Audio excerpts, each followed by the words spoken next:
कश्मीर की वादियां हो या फिर स्विट्जरलैंड के खूबसूरत ढलान तक, यहाँ का जर्रा जर्रा बर्फपोश अब हो चुका है। और इसी खूबसूरती को देखते हुए किसी शायर ने कहा है, धूप में निकलो, घटाओं में नहा कर देखो, जिंदगी क्या है, खिताबों को हटा कर देखो। हालांकि खूबसूरती के साथ कुछ मुश्किलें भी हैं। आधा अमेरिका आज भी अंधेरे में डूबा हुआ है। बर्फ से कई इलाकों का संपर्क टूट गया है। राहत बचाव दल अपनी जान जोखिम में डालकर आम लोगों की जिंदगी बहाल करने में जुटे हुए हैं। इसी से जुड़ी हुई ये खास रिपोर्ट आपको देखनी चाहिए।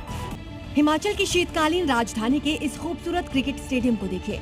धौलाधार की गोद में बना ये स्टेडियम स्विट्जरलैंड के नजारों को फेल कर देता है। लेकिन देखिए कुदरत का करिश्मा, जो स्टेडियम बर्फबारी से अपनी खूबसूरती पर इठला रहा है।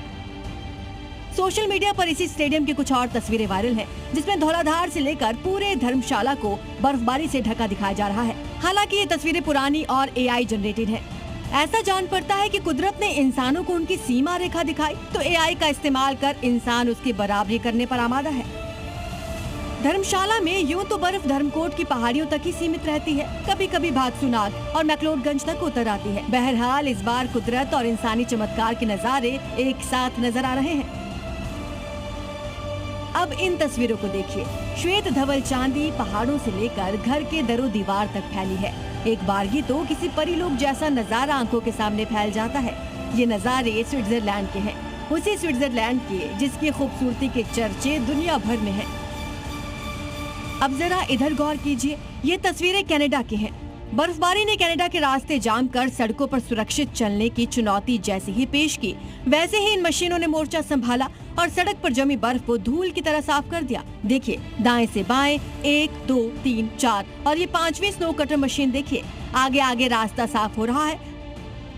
मुंबई में फिल्म इंडस्ट्री से जुड़े हुए नाम और बड़े मुनाफे का लालच देकर की गई एक बहुत बड़ी ठगी का मामला सामने आ चुका है, जहां भोजपुरी फिल्मों की मशहूर अभिनेत्री आकांक्षा अवस्थी पर 11 करोड़ 50 लाख रुपए ठगने का बड़ा आरोप लग गया है। पति के साथ मिलकर किस तरह फिल्मी साजिश रची गई, ये रिपोर्ट आप देखिए। रील, कैमरा, ग्लैमर और शोहरत की चमक, लेकिन इसी चमक के पीछे छुपी थी ठगी की ऐसी कहानी, जिसमें कारोबारी से करोड़ों रुपए उड़ा दिए।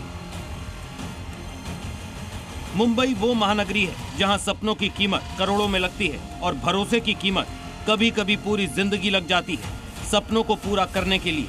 उसी मायानगरी मुंबई से एक हाई प्रोफाइल ठगी का मामला सामने आया है, जहां फिल्म इंडस्ट्री के नाम को हथियार बनाया गया। मुंबई में फिल्म इंडस्ट्री से जुड़े नाम और बड़े मुनाफे का लालच देकर की गई एक बड़ी ठगी का मामला सामने आया है। इसका आरोप भोजपुरी फिल्मों की मशहूर अभिनेत्री आकांक्षा अवस्थी, उनके पति विवेक कुमार उर्फ अभिषेक कुमार सिंह चौहान और उनके साथियों पर लगा। आकांक्षा अवस्थी ने दावा किया कि अंधेरी में उनका फिल्म स्टूडियो है, आर्टिस्ट ट्रेनिंग सेंटर है, शोहरत है और सबसे बड़ा दावा 200 करोड़ रुपए का ब्याज मुक्त लोन। यहीं से शुरू हुआ भरोसे का खेल। 200 करोड़ रुपए के ब्याज मुक्त लोन का लालच देकर कारोबारी से निवेश कराया गया। यही नहीं, 4 दिनों में 200 करोड़ रुपए बिना ब्याज लौटाने का वादा किया गया। कानूनी अड़चनों का झांसा देकर आकांक्षा ने 11.5 करोड़ अलग अलग खातों में ट्रांसफर करा लिए। यही नहीं, भरोसा दिलाने के लिए पीड़ित को पटना ले जाया गया और कथित गोदाम से जुड़े दस्तावेज दिखाए गए। बेतिया ले जाने की योजना भी बनाई गई, लेकिन ना गोदाम मिला, ना 200 करोड़ लौटे। ये प्लान आकांक्षा अवस्थी के पति विवेक कुमार ने बनाया। कारोबारी को बताया गया कि बेतिया में बड़ा गोदाम है, जहां 300 करोड़ रुपए नकद होने की झूठी कहानी बनाई। यही नहीं, 5 जुलाई साल 2024 को बेतिया जाते समय विवेक कुमार मिठाई लेने के बहाने कार से उतरे और फिर गायब हो गए। मोबाइल बंद कर लिया। कुछ दिनों तक आरोपी बहाने बनाते रहे, लेकिन बाद में सभी संपर्क से गायब हो गए। मुंबई के पंतनगर पुलिस स्टेशन में इस मामले में एक FIR दर्ज की गई। पुलिस ने भारतीय न्याय संहिता की कई धाराओं के तहत मामला दर्ज कर जांच शुरू कर दी। पीड़ित हितेश कांतिलाल अजमेरा सीमा शुल्क निकासी के व्यवसाय से जुड़े हैं। उन्होंने आकांक्षा अवस्थी, उनके पति और साथियों के खिलाफ शिकायत दर्ज कराई। सवाल बड़ा है, क्या रील की दुनिया में हकीकत से भी बड़ी एक ठगी की स्क्रिप्ट लिखी गई? क्या ग्लैमर और नाम के सहारे करोड़ों की बाजी खेली गई?